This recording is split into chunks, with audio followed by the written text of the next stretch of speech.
Hi, CB Tullo, Hilton Avenue. All of it, been a resident for 9 years. All this looks very impressive. Appreciate the committee doing all this work. It looks very different from what we've seen, at least the time I've been here, and probably over the last 30 years. The building sounds to be much more structurally sound than what we've previously heard.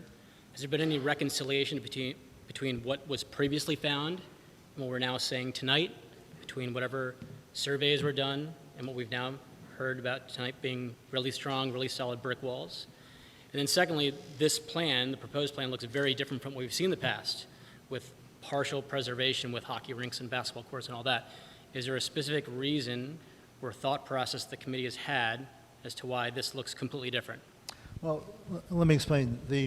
Some of the prior iterations of the designs that we saw in years past increased the size of the area of the building, right? Adding a hockey rink, add square footage, and adding square footage increases cost automatically, right? You're building at X amount of dollars per square foot.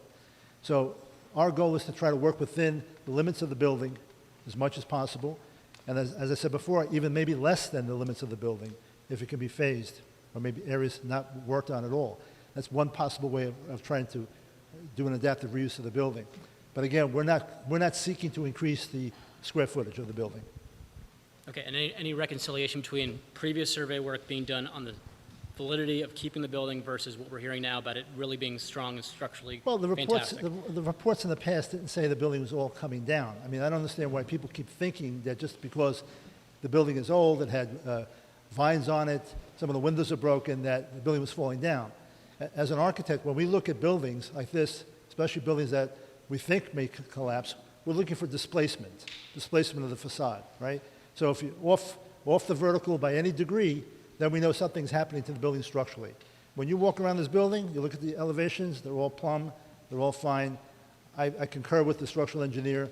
I don't think there's anything to worry about here. Fine, understood. I'm not challenging anybody's. No, I'm going back in the other reports from other engineers. Reports, yeah. And are there current reports? Do they match?